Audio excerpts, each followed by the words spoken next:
Olá, boa tarde. Boa tarde a Tarde. todos.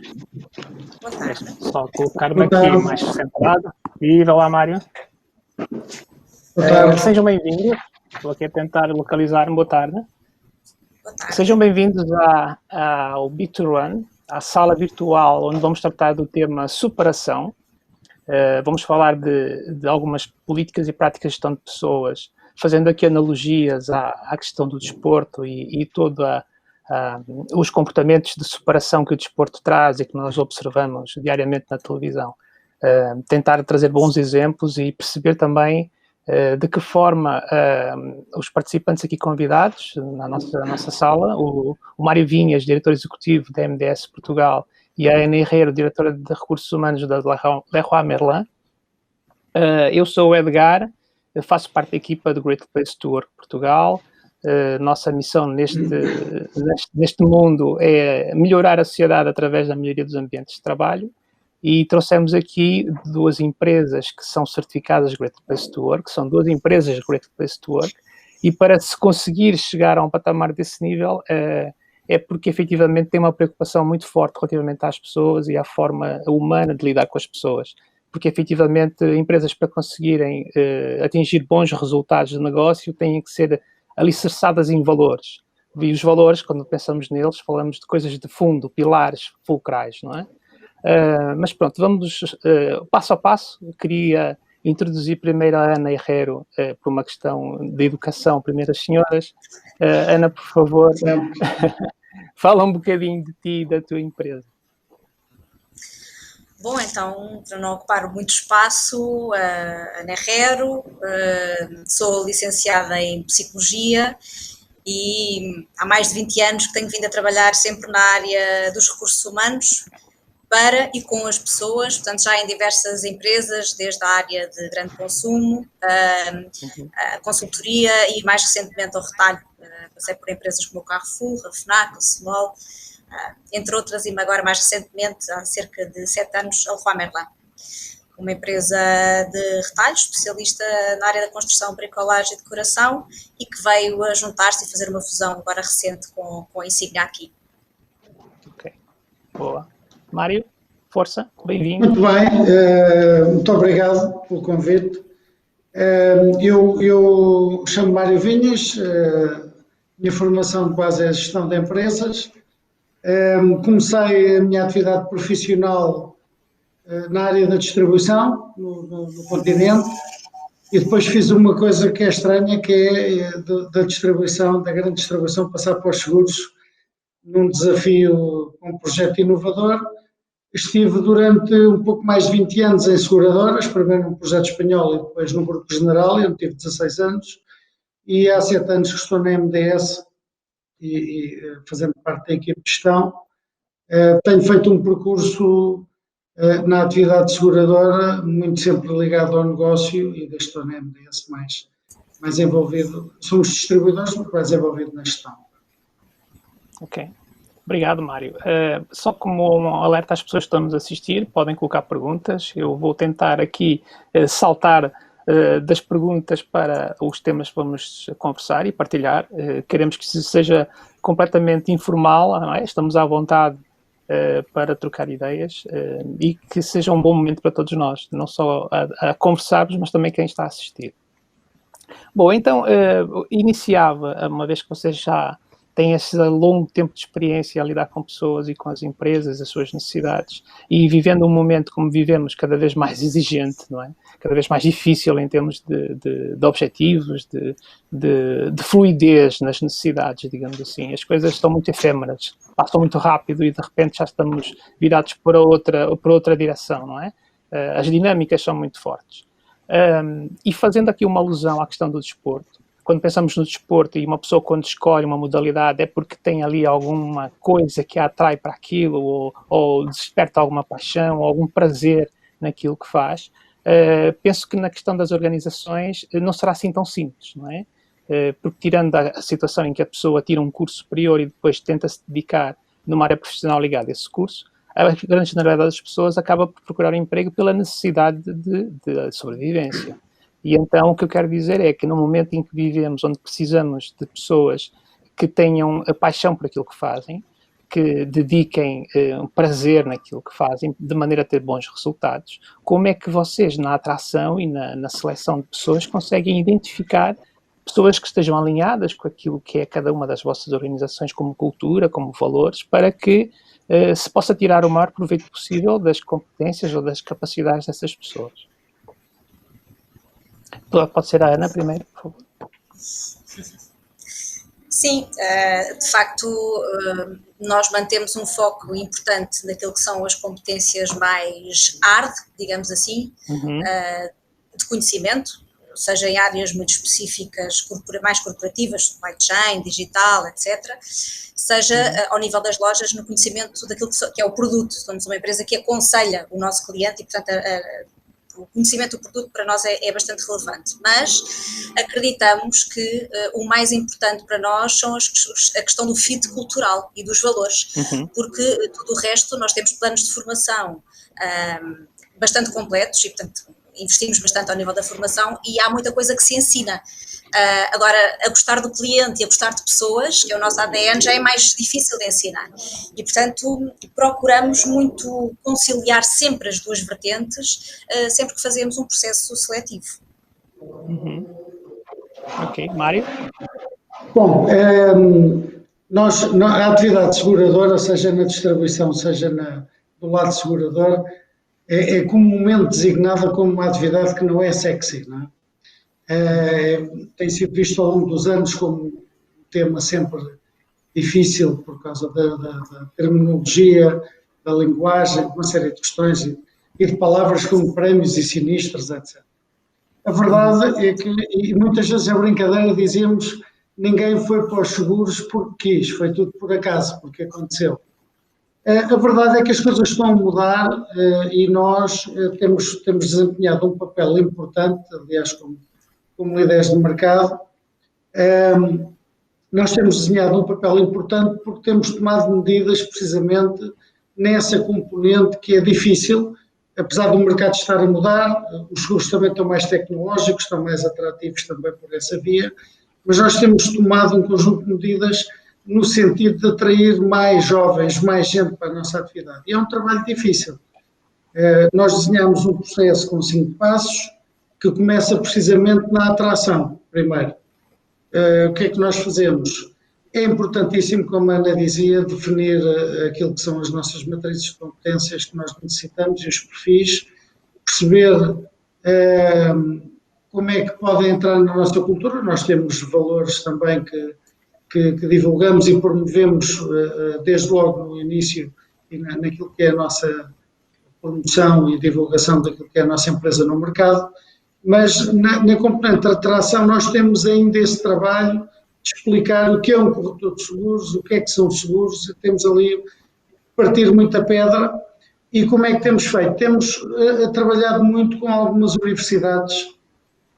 Nós também fazemos parte do Grupo Sonai, é um dos nossos acionistas. Também trabalhamos com eles, tirando partido por um excelente programa que tem, que é o Programa Contacto, que nos tem permitido também trazer alguns perfis muito interessantes e jovens para conhecer a nossa realidade, mas o trabalho é quase que um trabalho diário que nós temos que desenvolver, porque é importantíssimo explicar o que é a nossa cultura, como é que nós desempenhamos o nosso papel no mercado, a nossa missão, os valores, mas antes ainda temos que explicar em que atividade é esta e como é que eles podem evoluir, como é que eles podem desenvolver, como é que eles podem realizar-se profissionalmente e pessoalmente nesta atividade. Lembro-me que uma das últimas ações que fizemos recentemente numa universidade, fui na altura com a minha colega de Recursos Humanos e fizemos 14 entrevistas rápidas a jovens de Economia e Gestão e pronto, e foi uma experiência muito interessante, que não só nos permitiu identificar alguns perfis que podem vir a ser interessantes no âmbito da nossa estratégia, daquilo que nós necessitarmos, como também foi uma oportunidade de nos darmos a conhecer e fazermos um bocadinho este nosso papel, que é também a missão de falar da nossa atividade e explicar o que é isto dos seguros e qual é o papel, para que serve, o alcance, a importância na sociedade e por aí fora. Sim, e até é interessante, é desafiante, mas muito interessante. E compreendo que até o tipo de perfil comportamental que a pessoa deve ter perante os desafios que cada função tem, não é? Da interação com o cliente, a postura dele, as barreiras todas que surgem, não é? Seja na questão direta com os seguros, seja ao balcão ou atender o cliente no momento real, não é? Das necessidades dele, como numa loja do Leroy, não é? E aqui ressaltar que a questão a parte técnica ou de conhecimento, que é de certa forma mais simples de adquirir através de formações internas ou através de escolas, etc. Mas a questão dos valores é efetivamente o mais difícil, não é? Porque o valor da resiliência, o valor da tenacidade, o valor de o querer aprender, ou o valor da honestidade, da transparência, não é uma coisa... Não se ensina. Não se ensina, exatamente. Não se ensina. Até poderá acontecer uma transformação, mas implica às vezes choques na vida e experimentações que nos vão trazer um novo resultado diferente daquilo que obtínhamos e podemos atribuir isso em função de novos valores que adquirimos, não é? Mas isso é uma situação muito particular, ou seja, as organizações não conseguem fazer transformações no estalar do dedo, penso eu, não é? Demora algum tempo, muitas vezes até é um desafio de vida, não é? Então essa filtragem, penso eu, que vocês fazem relativamente a esse lado mais pessoal das pessoas, nessa procura pelo fit, tem que ser uma ferramenta muito bem afiada, não é? Penso eu. Não sei se concordam. Sim, é muito importante o perfil que definimos, não é? Para saber o que é que procuramos. Mas a partir do momento em que se começa a instalar uma certa cultura dentro da organização, os próprios managers, que complementam o trabalho de recrutamento, portanto é sempre um trabalho conjunto entre recursos humanos e os managers, claro. Os próprios managers vão procurando pessoas com muita semelhança e muito alinhamento de valores, não é? Passamos de facto a ter uma cultura forte, que alguém que entre e que não tenha exatamente os mesmos valores, a própria pessoa sente-se mal e portanto é ali uma figura um bocadinho estranha ao resto do contexto. Certo, ótimo. Sem dúvida, o envolvimento das estruturas da empresa é fundamental, porque os valores, mais do que serem apregoados, têm que ser praticados. Nós gostamos muito de desafiar as pessoas na nossa organização, isso começa logo muito cedo,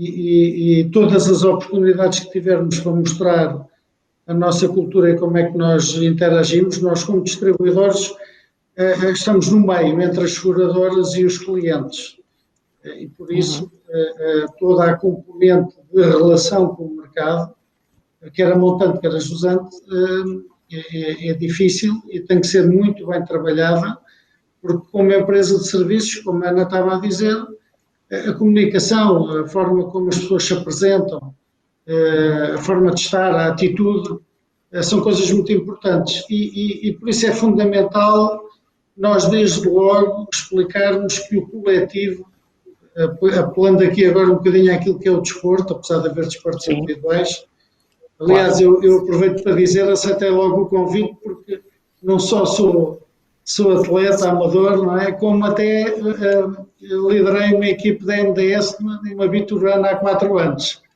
E fizemos parte já do evento. Muito bem. E é fundamental, porque o desporto, e eu gosto muito de fazer aqui, estabelecer algumas analogias, o desporto de facto ensina-nos muita coisa. E o espírito do coletivo, a necessidade de ter sempre vontade de aprender e de melhorar, e a resistência, a chamada resiliência, que é a capacidade para enfrentar desafios, contornar obstáculos que vão surgindo, etc. Eu diria que são aspectos muito importantes e que têm que ser trabalhados logo no primeiro, têm que fazer parte daquilo que é a nossa cultura e da forma como nós nos mostramos no mercado. Eu acho que é muito importante para depois ficar mais fácil o tal fit organizacional, o tal encaixe. Ok. E então aproveito para dar um passo seguinte na nossa conversa, aproveitando aqui a deixa do Mário, que é quando vocês contratam as pessoas em função das suas competências ou até potenciais, não é? E verificando aquilo que podem fazer por eles em termos de desenvolvimento, quais são as vossas estratégias, quais são os passos seguintes, porque assim como em equipas desportivas há o treinador que vai definir o plano de treinos em função dos objetivos pensados para o atleta e também para o clube, neste caso.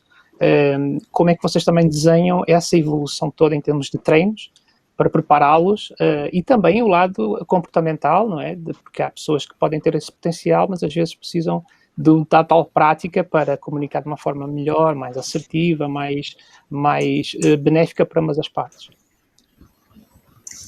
Não sei se posso avançar com as práticas da Leroy Merlin. Portanto, nós definimos à partida sempre um perfil de competências para cada missão e, portanto, é com base nisso que é feito o recrutamento. E depois temos um modelo estruturado de gestão de desempenho em que anualmente, portanto, não só anualmente, porque valorizamos muito o feedback contínuo, mas, enfim, anualmente há um momento mais formal de revisão do desempenho, portanto, definição dos objetivos, apuramento de como é que o último ciclo correu, e aí voltamos a olhar para o perfil de competências e damos o feedback às pessoas, enfim, qual é que é o grau de ajuste, pontos fortes, pontos de desenvolvimento, e portanto é todo um processo formal que nos ajuda a reforçar as competências que procuramos. A seguir a isso temos um processo de avaliação também de potencial, portanto é desempenho e potencial, há um cruzamento entre estas duas temáticas. Algumas vezes fazemos assessment centers internos para algumas missões mais críticas, planos de sucessão, etc. E logo um plano de desenvolvimento individual que é definido entre o colaborador e o manager, sempre uma participação fortíssima do colaborador, porque se o colaborador não está envolvido neste processo, passa a ser um processo administrativo unilateral, e não é isso que se pretende. Nós fomentamos muito, nós dizemos, somos 5.000 colaboradores, somos 5.000 líderes, portanto cada um deve ser muito dono também do seu percurso e do seu desenvolvimento. E, portanto, fazemos as pessoas passar por esse processo anual de gestão de desempenho, avaliação de potencial, planos de desenvolvimento, que vamos acompanhando ao longo do ciclo. Ok. À parte disso, acabamos por complementar com programas de formação que vêm ou da estratégia do negócio ou destes processos de identificação de necessidades individuais ou grupais. Ok, fantástico. Obrigado, Ana. Mário? Sim, nós seguimos muitas destas práticas, ou seja, nós há alguns anos atrás desenvolvemos uma necessidade grande de trabalharmos a cultura da empresa, reforçá-la, juntar pessoas. Esta questão os seguros têm componentes que são muito técnicas e que têm muita ligação a temas como a experiência das pessoas, a aquisição de conhecimentos ao longo da vida profissional. E muitas vezes é preciso fazer um esforço para ligar as pessoas, os mais jovens com os mais experientes, os que sabem mais com os que sabem menos, para tentar equilibrar isto, partilhar conhecimento e fomentar muito o trabalho de equipe. Nós fizemos e temos feito regularmente muita formação comportamental, até desenvolvemos um programa que designamos de ser MDS, em que precisamente promovemos e desenvolvemos a questão dos valores, da cultura, da empresa, do coletivo, de fomentar o trabalho entre áreas, as pessoas trabalharem em conjunto. Temos depois programas mais direcionados para pessoas que identificamos através da tal matriz de competências e matriz de talento, quais são as necessidades da empresa e das pessoas, capacitá-las, desenvolvê-las um pouco mais em algumas áreas, como por exemplo, umas mais a nível da componente de gestão, cultura de gestão, outras têm mais a ver com uma componente técnica, ligada mais à atividade de seguros, e também alguns planos de desenvolvimento individual, em que colocamos equipes, já fizemos vários programas desses, com sessões de coaching, em que há uma identificação de objetivos, há um programa que é feito e depois há um acompanhamento e há um conjunto de conclusões que são retiradas. Também fazemos alguns assessments que têm a ver com algumas evoluções e com algumas decisões que nós vamos ter que tomando em função também do crescimento da empresa e do desenvolvimento da empresa. E depois, para além disto, temos temos ações de formações mais específicas que têm a ver com a parte digital, ou com línguas, ou com alguns cursos que é necessário frequentar, que têm a ver com a certificação do lado segurador, a certificação técnica. Temos depois outras questões mais operacionais, como questões de RGPD, por aí fora. Mas pronto, é por aqui. A avaliação de desempenho, nós, como eu disse, temos o Employee Journey, que tem depois um conjunto de acompanhamentos que fazemos. A avaliação de desempenho está perfeitamente implementada na organização. São momentos importantes de feedback, de avaliação e de discussão sobre aquilo que está a ser feito, oportunidades de melhoria, correções, enfim, alinhamento de expectativas. Muitas vezes as pessoas têm que ser ouvidas e têm que dialogar para se perceber se a pessoa está bem, se pode fazer melhor outra função, enfim, tem que haver também mais flexibilidade e mais mobilidade nisto. Tem que ser, no fundo, temos uma dinâmica bastante interessante em que as áreas podem trabalhar todas estas questões até com bastante autonomia.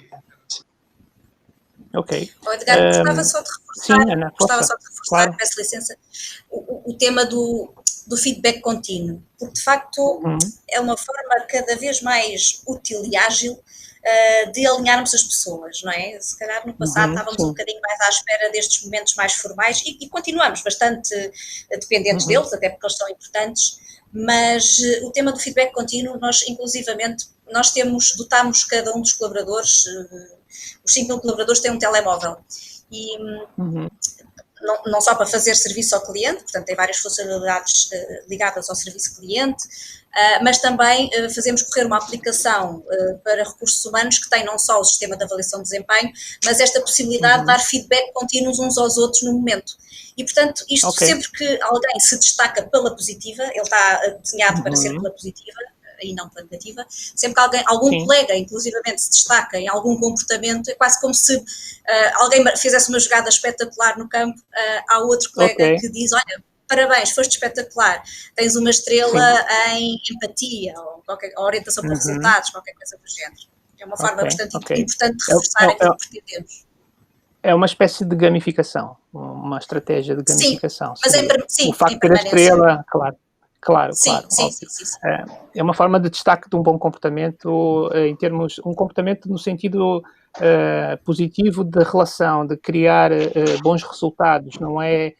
É um comportamento desejado, é fomentar o comportamento desejado, seria isso, não é? Precisamente, e envolve toda a organização nessa dinâmica, não é só aquela relação manager-colaborador, mas sim quase 360 graus, não é?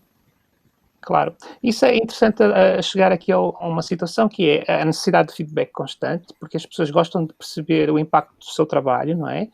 Há pessoas que têm várias formas de querer receber o feedback. Há uns que precisam do elogio em público, outros precisam apenas de uma conversa pessoal com o seu líder, de maneira a perceber que está a gerar impacto. Mas da parte das vossas empresas existe a preocupação de deixar bem clara a importância de cada função dentro da estrutura. Dizer que, por exemplo, não é o facto de ser o ponta de lança que é a estrela da equipa, mas sim todos estão ali a trabalhar para um bem comum, seja ele na lateral direita, estou a falar de futebol, mas pode ser o desporto coletivo, ou seja, apesar de termos lá o senhor que empurra a bola para a baliza, ele não é mais importante do que aquele que impede que a bola entre, não é isso que eu quero dizer. Então, dar importância não só à pessoa que está a limpar o espaço, mas também àquele que recebe a estrelinha em termos de muito bem conseguiste. Ou seja, esse que esteve a limpar o espaço também recebe a estrelinha, por exemplo, pela forma clean como está o lugar, esse tipo de questão que eu ponho. Há essa preocupação transversal dentro das vossas empresas ou ainda não? Sim, posso começar eu agora. Sim, vamos ver. Nós temos várias ações, por exemplo, nós somos distribuidores que somos, disputamos negócio, celebramos vitórias em equipe. Nós temos uma forma de celebrar as conquistas de várias ordem que temos, explicando qual foi a equipa envolvida, quais foram os fatores diferenciadores que foram utilizados para que essa conquista se realizasse, fosse uma certeza, de facto. Enfim, colocamos os nomes das pessoas, portanto, no fundo é fomentar que o sucesso da equipe é o sucesso individual, ou seja, as pessoas estão a trabalhar para a empresa e estão a trabalhar juntas para alcançar um sucesso que será de todos e que naturalmente vai destacar as pessoas que estão envolvidas também. Claro. Há uma coisa que é importante, e a Ana há bocado falava de coisas que estão a mudar, a questão do feedback contínuo, de facto, é um desafio. Nós também estamos nesse desafio, também nessa luta.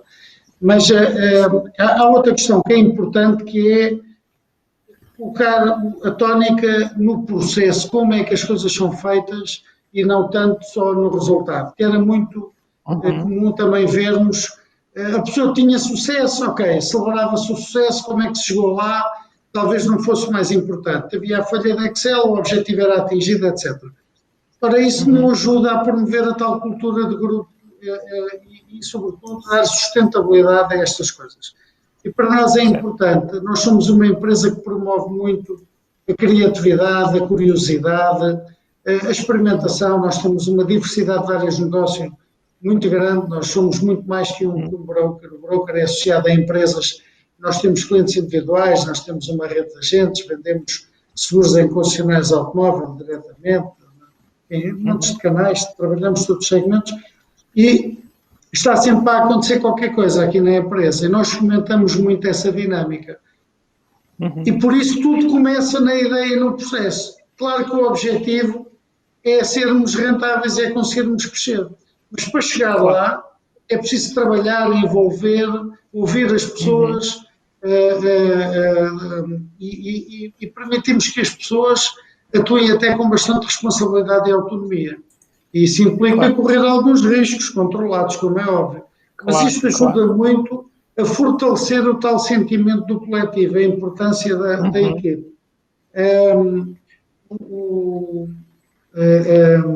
A comunicação e o acompanhamento é uma coisa também que é muito importante e é preciso que as pessoas também não se deixem triturar pela dinâmica, pela solicitação. Eu há bocado dizia que lidamos com seguradoras e com clientes, portanto, temos solicitações a toda a hora de vários pontos de origem. E, portanto, a comunicação é um aspecto muitíssimo importante, porque é isso que permite que as pessoas depois também trabalhem melhor.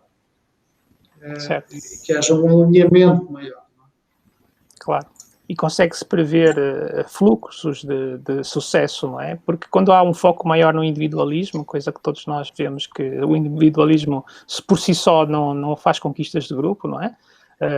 E até no caso do desporto individual, eu estou-me a lembrar do ténis, onde temos aqui histórias bastante recentes, onde o atleta tem desempenhos acima da média e consegue estar em posições de ranking muito elevado, mas cujo controlo emocional e de algum egoísmo, esquecendo a sua envolvência e causando determinadas situações que o prejudicam individualmente, demonstram que até mesmo dentro do desporto há aqui um cariz emocional, comportamental que eles próprios não controlam, não é?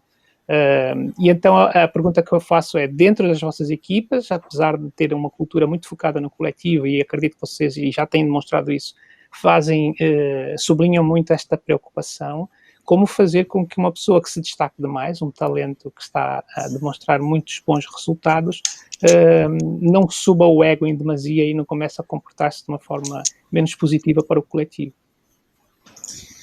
Então, se calhar vou só andar um bocadinho para trás e destacar algumas iniciativas que eu acho que são verdadeiramente incentivadoras deste espírito do coletivo. Nós, de facto, já comentei, tratamos as pessoas como 5.000 líderes. Dizemos, nem todos têm que ser chefias, até porque não faria sentido, mas todos têm que dar o melhor de si próprio. E, portanto, para nós isso é ser líder da iniciativa, da inovação, do seu próprio desenvolvimento, da sua missão. E damos também a possibilidade material e concreta de que todas as pessoas possam ter ações da empresa. Portanto, nós temos cerca de 90% da nossa população a todos os níveis, e, portanto, tratamos toda a gente da mesma maneira, podem ser acionistas da empresa. E, portanto, quando nos cruzamos com um vendedor na loja, ele é também dono da empresa. E isso faz diferença na forma como se trabalha também, na própria abordagem. Depois temos muitos processos bottom-up, ou seja, nós fizemos a visão da empresa, ainda na altura Leroy Merlin, há 2 anos atrás, e todos os colaboradores foram envolvidos e todos foram questionados. Nós fizemos dinâmicas com muita gente ao mesmo tempo, todos foram questionados como é que eu posso contribuir, quais são as minhas ideias para o futuro da empresa. Era uma visão a 10 anos, e, portanto, envolvemos as pessoas muito nesta lógica de participar na decisão e na sugestão. Depois trabalhamos muito por equipas de projeto, ou seja, é difícil a pessoa destacar-se individualmente, porque a própria estratégia, a forma como os objetivos são definidos é através de projetos, equipas multidisciplinares. E depois temos objetivos de equipa, até ao nível da retribuição e ao nível da avaliação de desempenho, obrigamos sempre a que hajam objetivos de equipa. Fazendo aqui um bocadinho a ponte, de facto existem sempre as pessoas, porque o sistema também é meritocrático, portanto também destacamos, identificamos executivos e pessoas com alta performance. Como é que evitamos as vedetas, digamos assim? Temos aqui alguns mecanismos, por exemplo, o nosso processo que se segue à avaliação de talento e de assessment, de facto tem um processo de desenvolvimento um bocadinho diferenciador para estas pessoas ditas mais talentosas, digamos assim, ou mais evolutivas, mas o que nós dizemos a estas pessoas é, bom, vocês foram sinalizados pela organização, vão entrar aqui num programa especial, mas isto não há lugares cativos, portanto é um processo que é revisto anualmente, que depende dos resultados vossos e de todos, e das vossas competências, nomeadamente do trabalho em equipa, portanto como é que ajudam os outros a alcançar o objetivo comum. Por outro lado, dizemos que o compromisso não é promoções, nem aumentos salariais, é apenas um compromisso de aceleração do desenvolvimento e, portanto, não é só a empresa para com a pessoa, é também um investimento do indivíduo nesse próprio processo. E, portanto, o próprio trabalho em projeto, de facto, leva a que as pessoas tenham cada um o seu papel e não haja aqui propriamente assim um destaque ou um reforço muito evidente das ditas estrelas, apesar de elas existirem e serem importantes, como é óbvio. Claro que sim. Ok, obrigado, Ana. Mário, algum insight? Bom, nós como grupo, o nosso modelo de negócio, na verdade, são 3. E depois, dentro destes 3 modelos de negócio, ou seja, riscos empresariais, redes e o retail, que são mais os seguros massificados, nós temos linhas de especialização. Nós dizemos que somos multi-especialistas. E, portanto, nós trabalhamos muito. Eu estou a explicar isto para se perceber que depois há coisas que acontecem naturalmente. Sim. Nós temos a capacidade para desenvolver parcerias com outras entidades. Os seguros têm esta vantagem, esta característica de são muitas vezes produtos fáceis de associar a outras atividades económicas, são soluções complementares de outras e, portanto, o seguro está sempre ali em qualquer lado, ou porque é obrigatório, ou porque permite aumentar a proposta de valor que alguém num negócio diferente de seguros vai ter que cliente. Isto faz com que nós tenhamos muitas oportunidades e somos, porque temos esta diversidade de modelos de negócio, de desenvolver parcerias e desenvolver novos produtos, novas soluções. É aquele lado que eu referia mais de desafio curioso, de estarmos sempre disponíveis para ouvir uma boa ideia. E como é que nós trabalhamos essas parcerias? A Ana referiu também, é semelhante, é com gestão de projeto, é com equipes de projeto. E, portanto, nós temos equipes de projeto que trabalham os nossos 3 pilares estratégicos, ou 4, que são o crescimento, a retenção, as pessoas e a eficiência. Nós temos projetos e equipes de projeto a trabalhar projetos dentro destes 4 pilares e, por isso, sejam modelos de distribuição, sejam modelos de melhoria de eficiência da máquina interna, seja no âmbito das pessoas, nós temos todas as pessoas a trabalhar e envolvidas em alguma equipe. E como estes 3 modelos não vivem sozinhos e necessitam depois de todo um back-office que nós temos transversal, como são as áreas corporativas, desde o IT ao legal, ao marketing, às operações, até à gestão de sinistros, isto depois cola e faz com que as pessoas se interrelacionem todos os dias e com muita intensidade. Certo. Nós costumamos dizer que qualquer coisa que seja necessária nós temos dentro de casa, mas é preciso levantar-se da cadeira e ir à procura. E aí já está a ligar-se a alguém de outra área qualquer. Há clientes que nós temos todas as áreas envolvidas a prestar um determinado serviço. Claro que há pessoas que se destacam e todas as organizações têm pessoas que são melhores do que outras a fazer alguma coisa, não é? Claro. E nós precisamos ter gente com diversos perfis, porque há pessoas que podem ser muitíssimo boas a trabalhar um projeto de eficiência e fazem de um modo muitíssimo bom, mais recatadamente, e há outras que conseguem juntar colegas a trabalhar ou que conseguem participar em eventos e conseguem ir buscar clientes disputando com outros concorrentes. O que é importante para nós é que, não deixando de reconhecer o mérito a essas pessoas, que elas, desde logo, e a empresa, consiga criar a percepção de que é o esforço do coletivo que permitiu aquilo. Porque ninguém faz nada sozinho. Ninguém faz nada sozinho. Isto é uma questão cultural. Depois, há outra coisa que é muito importante, isso faz parte aqui da outra questão, mas aqui as lideranças intermédias são fundamentais. Nós não temos acionistas como os funcionários aqui, mas, como eu dizia, nós temos áreas que têm uma dimensão grande e têm um nível de responsabilidade grande. E nós damos muita autonomia a que essas áreas façam a gestão das equipes e desenvolvam o seu trabalho de um modo dinâmico e contínuo. Isso faz com que, naturalmente, as pessoas sintam que dependem umas das outras e que têm que trabalhar em conjunto.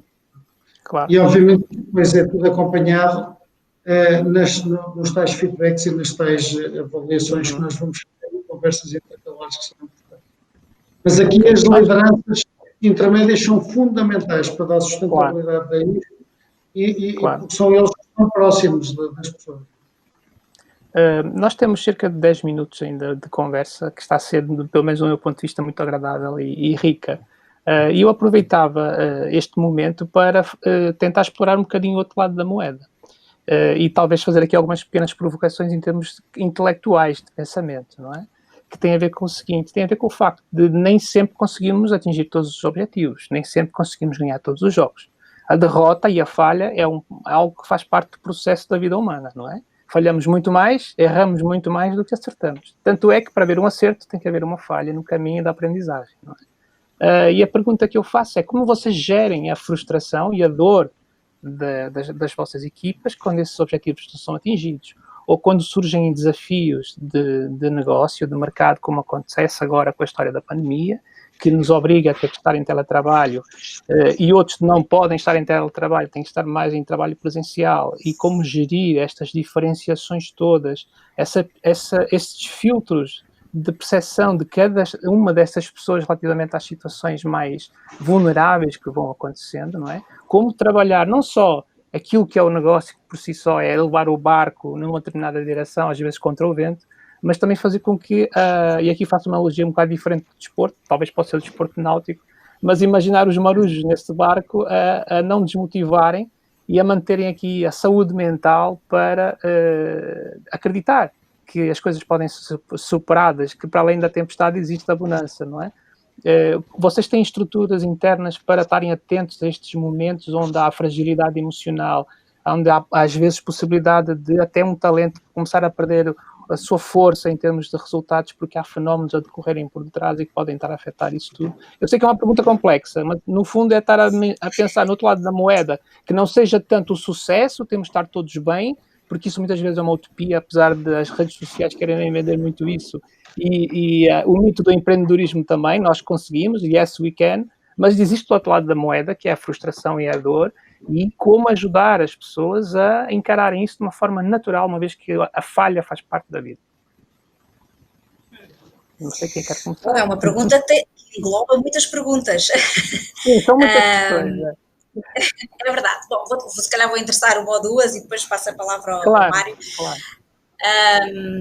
Então, nós, de facto, em modo mais corrente, digamos assim, mais normal, gerimos aqui esta dualidade. Por um lado, uma cultura que se pretende meritocrática, que destaca os bons resultados, e não só os resultados, mas também o processo. como o Mário dizia.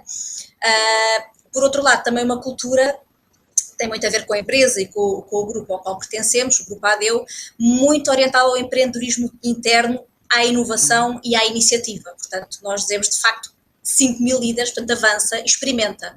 Portanto, isto implica, desde logo, que estejamos todos preparados como organização, nomeadamente os managers, na forma como acompanham e como dão feedback e como avaliam o desempenho. Portanto, têm que ter este nível de tolerância, porque às vezes, quando se experimenta, as coisas não correm bem. E, portanto, aquilo que orientamos muito as pessoas é termos essa abertura, darmos esse espaço e a capitalizarmos nas aprendizagens que tiramos daí, para não se voltarem a repetir os erros, como é óbvio. Portanto, usamos muito esse processo e esse mindset. Sim.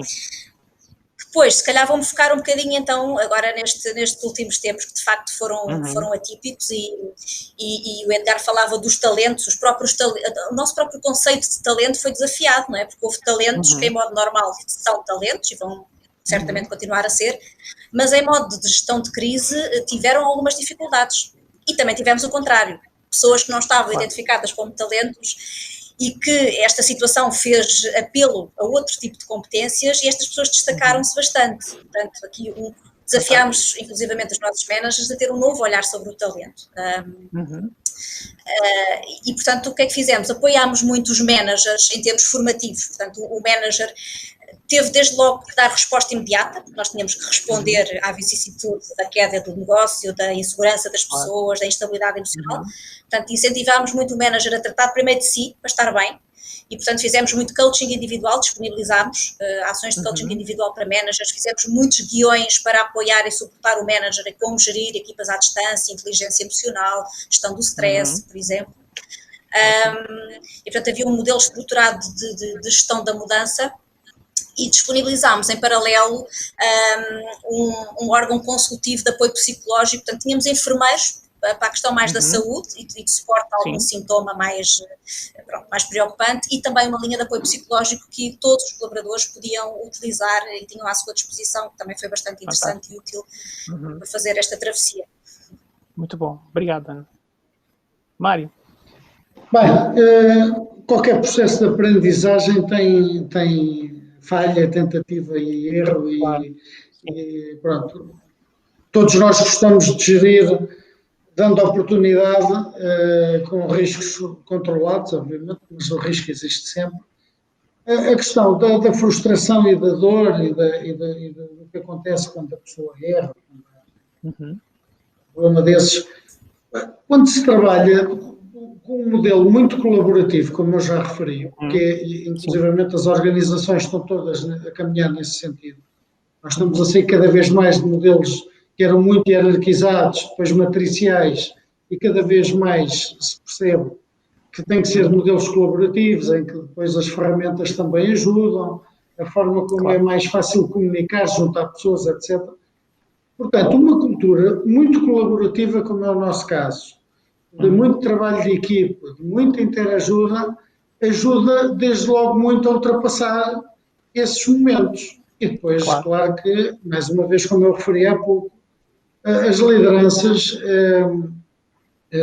são muito importantes, porque são elas que acompanham desde logo a equipe e conseguem estar mais próximas e são a primeira grande resposta e atenção relativamente ao que se vai passar.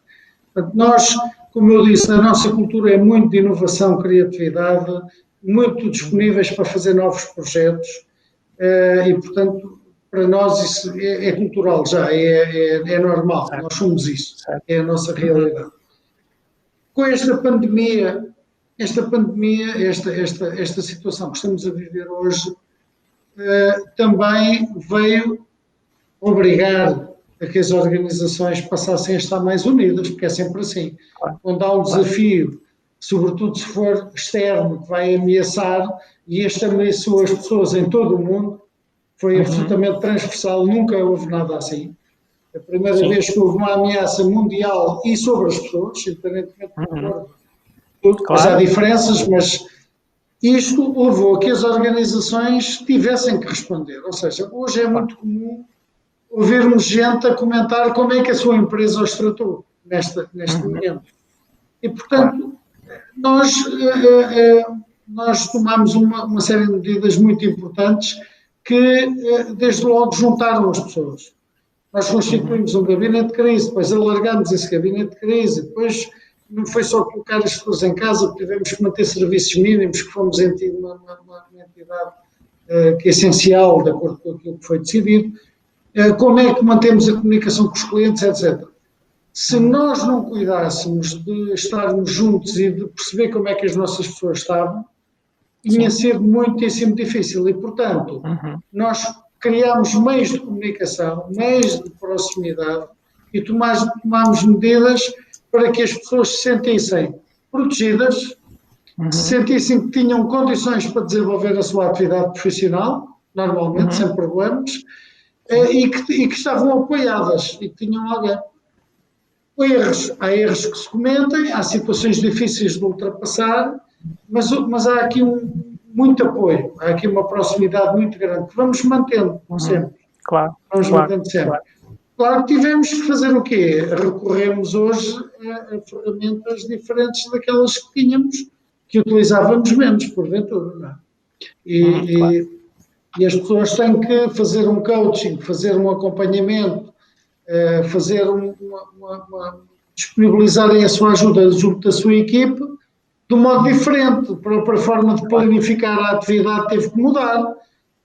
As pessoas tiveram que começar a definir melhor alguns horários, coisas que era muito fácil perceber, aqui é um assunto que está com dificuldades de ser resolvido, ou pode dar um problema, vou ali ao lado no escritório e vou falar com a pessoa que já está, e de repente isso acabou tudo. E, portanto, a organização teve que redefinir algumas coisas, mas sempre com um apoio muito grande da gestão, um foco muito grande nas pessoas e sempre preocupados em que condições é que as pessoas estavam a trabalhar, e estão, porque ainda estamos, não é? Mas pronto, essa é a melhor forma, Claro, aquilo que nós pensamos, eu particularmente e o Great Place também, é que, e verifica-se aqui, empresas que pensam de forma holística, empresas que já têm processos muito humanizados, muito voltados para as pessoas, que observam o negócio de uma forma globalizada, como disse, de forma holística, são aquelas que efetivamente conseguem dar resposta mais rápido, conseguem se adaptar mais rápido a estas nuances tão graves como foi esta situação, não é? Que ainda está a ser. Aquelas que não pensam assim são as que ficam pelo caminho, sem sombra de dúvida, não é? O que eu quero dizer aqui, fazendo alusão ao desporto, é que não há uso de anabolizantes, não há nenhum tipo de situações para dar a volta e obter resultados rápidos. Não, os vossos trabalhos, as vossas estruturas são paulatinas, têm a ver com o treino, com a prática efetiva e vai fazer com que nas situações mais desafiantes que surjam, vocês sabem dar resposta. Uma pessoa que usou anabolizante mais cedo ou mais tarde vai abandonar a prática física porque não tem saúde para continuar. É isso que eu quero dizer. Ou seja, vocês são empresas éticas. Empresas que não são éticas não duram muito tempo. Podem ganhar muito dinheiro de uma forma rápida, mas não duram muito tempo. E vocês não são assim. Por isso, da minha parte do Great Place, parabéns por serem Great Place to Work. Parabéns pelos vossos exemplos. Muito obrigado pela vossa participação. Infelizmente temos de terminar, já passamos do nosso tempo. Mário, foi um prazer imenso falar. Já passou, foi no instante. Ana, muito obrigado. É importante... Antes de mais, queria só dar um recado a quem está a nos assistir, que quando terminarmos aqui a nosso talk, andem uma página para trás e passem para o menu onde aparece plenário, que era para continuar a acompanhar as atividades do Bit2Run. Muito obrigado pela vossa presença e até breve. Obrigado, muito obrigado, Mário. Obrigado, Edgar. Parabéns pela iniciativa. Foi um prazer, Ana. Muito obrigado. Obrigado, Mário. Até breve. Obrigado. Bom tarde.